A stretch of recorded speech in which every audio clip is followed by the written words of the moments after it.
Pesawat yang membawa jemaah umroh asal Indonesia mendarat di Tanah Suci Minggu malam waktu setempat.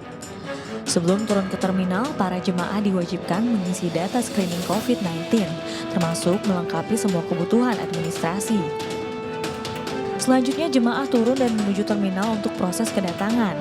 Suhu tubuh jemaah dimonitor melalui detektor di bandara. Di terminal, jemaah asal Indonesia disambut oleh Konjen RI Jeddah dan Konsul Haji KJ RI Jeddah. Selanjutnya, dengan menumpang bus, jemaah bertolak menuju hotel. Sesuai protokol kesehatan, jumlah penumpang bus dibatasi hanya 40% atau hanya 18 orang. Setibanya di hotel, para jemaah akan menjalani karantina selama 3 hari. Hal ini sesuai dengan protokol kesehatan yang diberlakukan oleh pemerintah Arab Saudi. Setelah masa karantina usai, jemaah baru bisa melanjutkan proses administrasi dan menunaikan umroh. Ya, setelah ditutup sejak 27 Februari lalu, pemerintah Arab Saudi membuka kembali ibadah umroh. Namun hanya jamaah berusia 18 hingga 50 tahun yang bisa berangkat umroh. Bagi jamaah yang telah mendaftar namun belum memenuhi syarat usia keberangkatan, pemerintah Arab Saudi meminta untuk bersabar dan menunda keberangkatan hingga pandemi berakhir. Kini kita akan ulas lengkapnya malam ini di Indonesia Bicara.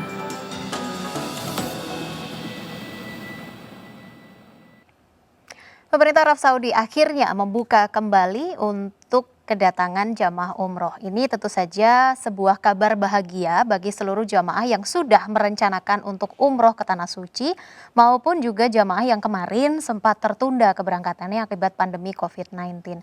Lalu seperti apa saja perbedaan dari persyaratan yang disampaikan oleh pemerintah Arab Saudi dan juga regulasi seperti apa yang sudah dibuat oleh pemerintah Indonesia dalam menjalankan untuk para jamaah ibadah umroh ini sendiri. Kita akan berbincang lebih jauh malam hari ini pemirsa. Umroh dibuka lagi. Sudah bergabung bersama saya pada malam hari ini salah seorang jamaah umroh yang sudah tiba di Tanah Suci. Assalamualaikum Pak Rizky. Waalaikumsalam warahmatullahi wabarakatuh. Alhamdulillah sehat Pak Rizky. Sangat senang sekali, Masya Allah, luar biasa. Senang sekali akhirnya kembali ke Tanah Suci ya Pak Rizky ya, bisa menjalankan ibadah umroh. Ya, Alhamdulillah. Baik, Pak Rizky tentu apakah memang ini ibadah umroh Anda yang pertama atau sudah ke beberapa kali Pak Rizky? Kita mendaftar dulu sebelum pandemik ya, rencana berangkat tanggal 5 Maret dan qadarullah umroh ditutup dan kami menunggu sampai alhamdulillah akhirnya Allah mentakdirkan kita dapat berangkat kali ini. Oke, Pak Rizky umroh bersama keluarga atau sendiri? Sendiri, jadi Masya Allah ini persiapannya juga sangat mendadak ketika dibuka kuota ya. Tadinya kita dikabarkan bahwa kuota sangat terbatas. Kemudian pada hari Sabtu pagi sekitar jam 6 kita dapat kabar ada tambahan kuota. Dan kami dari Solo ya itu bersegera Masya Allah mempersiapkan segala sesuatu hanya dalam waktu kurang dari 24 jam. Oke, apa saja yang dipersiapkan sebelum akhirnya diputuskan untuk Pak Rizky boleh untuk berangkat. Persiapan apa yang dilakukan oleh Pak Rizky? Jadi seperti ini, jadi beda ya mungkin dengan teman-teman yang tinggal di Jakarta. Kami yang dari daerah ini harus mempersiapkan diri. Yang pertama hari itu juga kami harus mempersiapkan diri agar bisa terbang menuju ke Jakarta ya karena tempat keberangkatan ini hanya ada dari Jakarta dan hanya melalui pesawat Saudi Airlines. Jadi kami langsung rapid test kemudian mencari tiket pesawat hari itu juga. Kebetulan kami dapat penerbangan pakai Citylink jam 5 sore berangkat dari Semarang. Kemudian setelah sampai Jakarta kami langsung bergegas menuju ke Ancol untuk melakukan swab ya, karena salah satu syarat yang diberikan oleh pemerintah Saudi agar dapat melakukan umroh adalah kita mendapatkan surat resmi PCR bahwa kita bebas dari COVID ini. Kemudian kami menuju ke sana untuk melakukan swab dan swab tidak bisa kita dapatkan hasilnya, kita harus menunggu sampai pagi. Ya. Jadi perasaannya luar biasa, deg-degan banget ya. Yang bersama Anda ada berapa rombongan Pak Rizky? Ada berapa orang? Dari Solo sendiri kita hanya berdua dari saya. Tapi yang satu kebetulan dia dapat kuota yang awal sehingga udah di Jakarta terlebih dulu. Adapun rombongan ya yang berangkat pada kali ini sebetulnya ada 360 jamaah. Tapi karena persiapan yang sangat mendadak, sangat terpaksa ada teman-teman kami yang akhirnya gagal tidak jadi berangkat. Hampir ada 70-an jamaah yang gagal berangkat gitu. Oke, setelah Anda menjalani swab begitu ya sebagai salah satu syarat keberangkatan, kemudian apa lagi yang Anda lihat ketika berada di bandara, di dalam pesawat, kemudian saat tiba di Tanah Suci, apakah ada sebuah atau perbedaan begitu yang Anda rasakan dengan kondisi yang sebelumnya? Ya, halo. Pak Rizky masih mendengar suara saya? Pak Rizky? Pak Rizky masih mendengar suara saya? Oke, mungkin Baik, tampaknya terputus. bisa kami Pak sampaikan. Rizky? Jadi setelah kita menjalani swab ya sambil menunggu hasil dari bagaimana? Diulangi? Ya, Pak Rizky mendengar suara saya? Oke Mbak, jadi setelah kita menjalani swab, kita pagi-pagi berkumpul di bandara sekitar jam 7. Sekitar jam 7 pagi udah berkumpul di Bandara Soekarno-Hatta. Tetapi kami saat itu belum mendapatkan hasil dari PCR-nya. Tapi kami sudah menunggu di sana. Bahkan saat itu kita juga belum mendapatkan visa, apakah sudah keluar atau belum. Jadi luar biasa banget ya, perasaan kita sangat berdebar-debar di antara kerinduan kita yang sangat besar ke Tanah Suci dan perasaan cemas ya, apakah nanti PCR-nya hasilnya negatif dan visa kami keluar. Tapi alhamdulillah atas izin Allah semua saya pribadi merasa sangat senang sekali dan terharu banget karena semua dimudahkan dan masuk di pesawat Saudi dilayani dengan sangat baik. Dan perlu kami sampaikan juga di sini bahwa ketika kita mau berangkat itu pesawat delay hampir 2 jam ya menunggu proses teman-teman untuk keluar visanya dan PCR-nya yang belum keluar. Setelah lama menunggu sekitar 2 jam tersebut, akhirnya maskapai memutuskan untuk berangkat ke Saudi.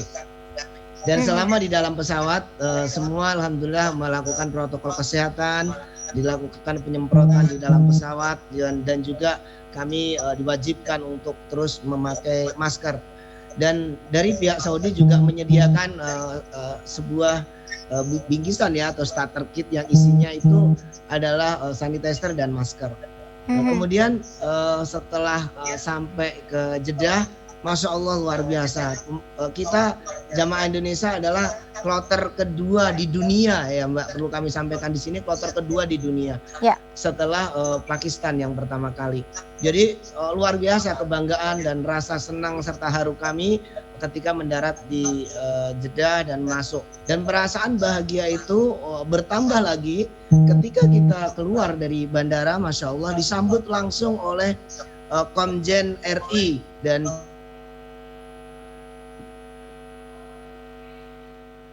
Ya, Pak Rizky. konsultan dengan baik. Seperti itu.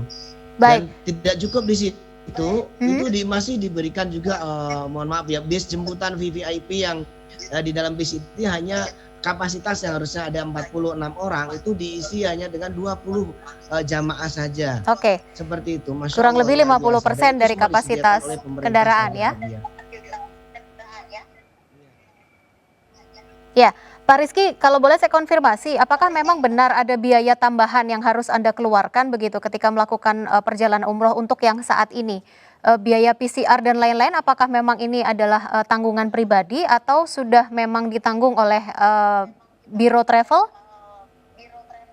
Oh, siap Mbak. Jadi begini Mbak, memang ini adalah umroh yang berbeda dari yang lainnya dan terjadi force major di sini. Artinya hal-hal yang di luar kemampuan Biro Travel itu sendiri.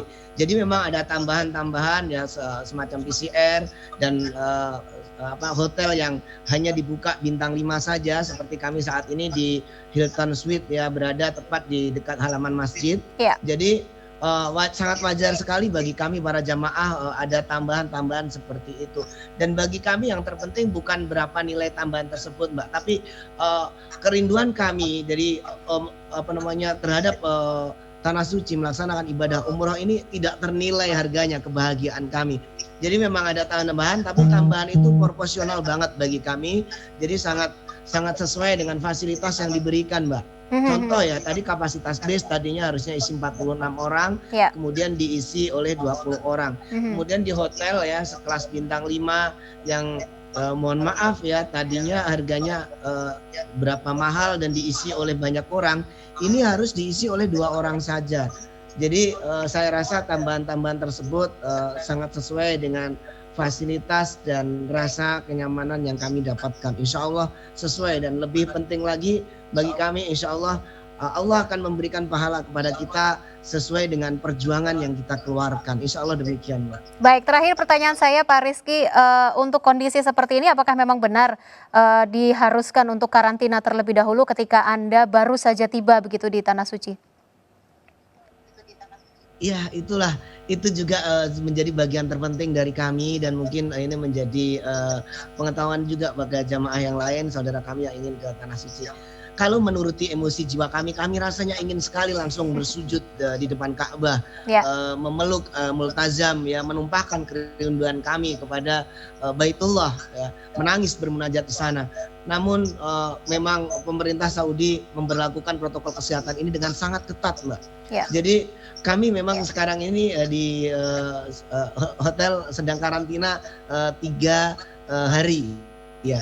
Baik, saya sendiri tadi sudah berusaha ya untuk sholat subuh itu mau datang ke masjid, tapi tidak dengan cara mencuri-curi tentunya ya. Kami izin di reception, reception membolehkan dengan berbagai rayuan kami. Kemudian kami keluar lagi melewati security pertama mengizinkan, namun ternyata ada tahapan berikutnya dijaga oleh Kementerian Haji dan Umroh dari pemerintah Saudi Arabia, yang kemudian memberikan pengertian kepada kami dengan sangat baik, yang akhirnya kami dikawal sampai masuk kamar lagi dan kami kembali lagi. Beliau menyampaikan ini semua demi kemaslahatan kita semua, demi kemaslahatan kaum muslimin, bahkan demi kemaslahatan yang lainnya juga. Jadi agar kita benar-benar dalam kondisi siap dan sehat untuk ketika memasuki Masjidil Haram. Dan akhirnya kami pun kembali ke kamar dan bisa cukup memandang ya, halaman masjid dari dalam kamar kami. Itu cukup untuk sedikit mengobati kerinduan kami. Insya Allah seperti itu. Jadi memang benar kita dikarantina selama 3 hari. Dan makan pun diantar ke dalam kamar, Mbak. Begitu, baik. Mbak. Apapun yang terjadi Pak Rizky, tentu saja tidak mudah untuk menjalani proses umroh untuk di tahun ini begitu ya, karena kondisi yang memang tidak memungkinkan. Tapi tentu saja doa dari kami, dari seluruh masyarakat Indonesia, insya Allah semuanya diberikan kesehatan ya Pak Rizky ya, sampai selesai nanti untuk pelaksanaan ibadah umrohnya.